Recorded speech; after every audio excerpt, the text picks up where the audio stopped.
नमस्कार, मी डॉक्टर प्रणाली केरकर आणि स्टेथोस्कोपच्या पलीकडे मध्ये तुमचं मनापासून स्वागत.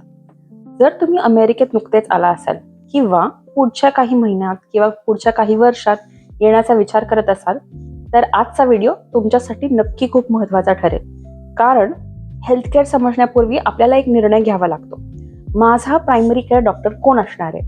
आणि विश्वास ठेवा, योग्य डॉक्टर निवडताना ही तुमच्या आरोग्यासाठी घेतलेली सर्वात महत्त्वाची निर्णय असू शकते. म्हणून स्टे ट्यून्ड.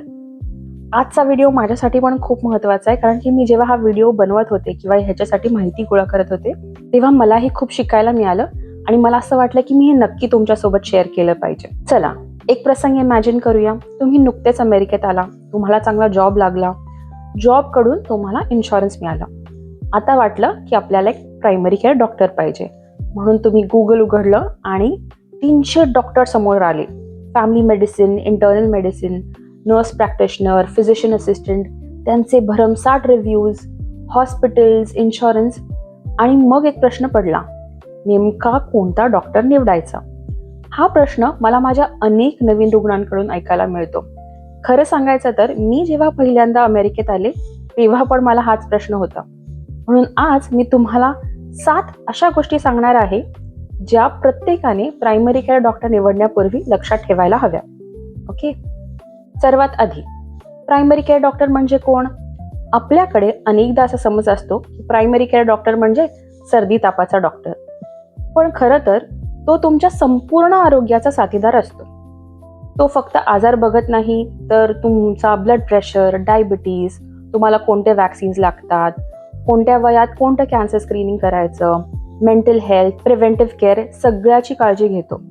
मी माझ्या रुग्णांना नेहमी सांगते, तुमचा प्रायमरी केअर डॉक्टर म्हणजे तुमच्या हेल्थकेअर टीमचा कॅप्टन असतो.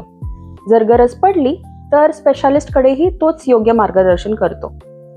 सो टिप नंबर 1, इन्शुरन्समध्ये कव्हर्ड आहे का? पहिली गोष्ट नेहमी चेक करा की तुमचा डॉक्टर इन्शुरन्समध्ये कव्हर्ड आहे का. हा प्रश्न सर्वात आधी विचारा. कारण तुम्हाला डॉक्टर कितीही आवडला पण जर तो तुमच्या इन्शुरन्स नेटवर्कच्या बाहेर असेल तर खूप बिल येऊ शकतं. म्हणून प्रायमरी केअर डॉक्टर शोधण्यापूर्वी इन्शुरन्स कंपनीच्या वेबसाईटवर जाऊन इन नेटवर्क डॉक्टर्सची यादी पहा आणि तुम्हाला आवडलेला डॉक्टर जर त्याच्यात असेल तर तुम्ही तो निवडा. नसेल तर मग बाकीचे ऑप्शन्स ट्राय करा. टिप नंबर 2, फॅमिली मेडिसिन की इंटरनल मेडिसिन? हा प्रश्न मला खूप वेळा विचारला जातो. दोन्ही उत्कृष्ट स्पेशालिटीज आहेत, पण फरक एवढाच, फॅमिली मेडिसिन डॉक्टर्स लहान मुलं, मोठी माणसं, वृद्धावस्थेत असलेली माणसं, महिला असं संपूर्ण कुटुंब बघू शकतात. पण इंटरनल मेडिसिनचे डॉक्टर्स बहुतांश वेळा अडल्ट्स म्हणजे मोठी माणसांची काळजी घेतात. याचा अर्थ कोणी चांगला किंवा वाईट असं नाहीये. तुमच्या गरजेनुसार योग्य तो पर्याय निवडा. Number 3, location. हा मुद्दा अनेकदा दुर्लक्ष केला जातो.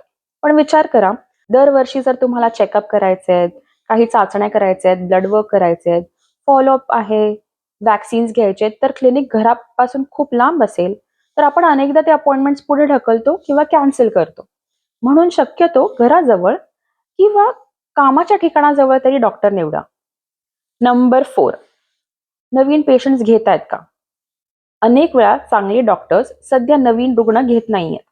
म्हणून अपॉइंटमेंट घेण्यापूर्वी क्लिनिकला फोन करा. एक साधा प्रश्न विचारा, are you accepting new patients? तुम्ही नवीन पेशंट्स घेताय का? तरच तिथे अपॉइंटमेंट घ्या. यामुळे तुमचा वेळ वाचेल. Number 5, communication. डॉक्टर कितीही मोठा असला त्यापेक्षा तुम्हाला त्याच्याशी बोलताना कम्फर्टेबल वाटतं का हे जास्त महत्वाचं आहे. लँग्वेज, कम्युनिकेशन स्टाईल, क्वेश्चन्स विचारायला मोकळी असली पाहिजे. हे सगळं महत्वाचं आहे.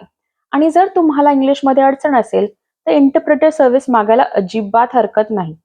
अमेरिकेत अनेक हॉस्पिटल्समध्ये आणि क्लिनिक्समध्ये इंटरप्रेटर सर्व्हिस अवेलेबल असते. सो ती मागायला काहीच हरकत नाही. Number 6, hospital affiliation. म्हणजे तुमचा डॉक्टर कोणत्या हॉस्पिटलशी जोडलेला आहे. जर कधी तुम्हाला हॉस्पिटलमध्ये ऍडमिट व्हावं लागलं तर तुमचा डॉक्टर त्या हॉस्पिटलशी जोडलेला आहे का हे जाणून घेणं पुढे खूप महत्त्वाचं ठरू शकतं. नंबर 7, जर डॉक्टर आवडला नाही तर?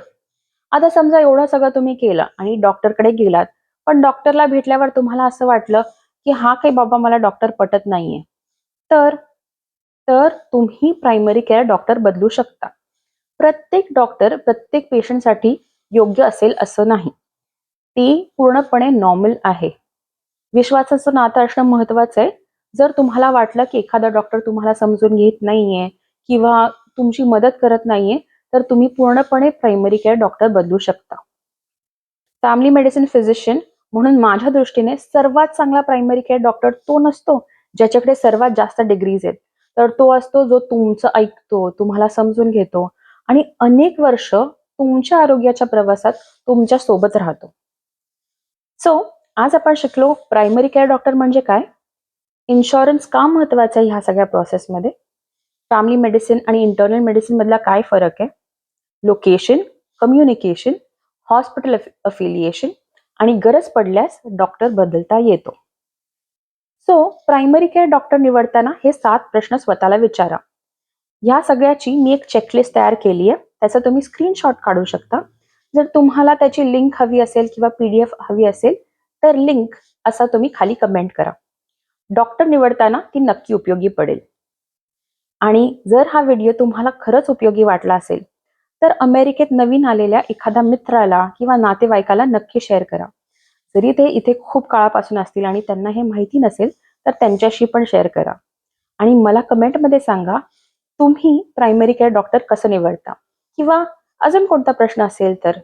आणि लक्षात ठेवा, ज्ञान वाढलं तर निर्णय चांगले घेता येतात आणि योग्य निर्णय घेतले तर आरोग्यही चांगलं राहतं. चला तर मग आरोग्य समजून घेऊया आपल्या भाषेत. तोपर्यंत मी डॉक्टर प्रणाली केरकर. पुन्हा भेटू स्टेथोस्कोपच्या पलीकडे.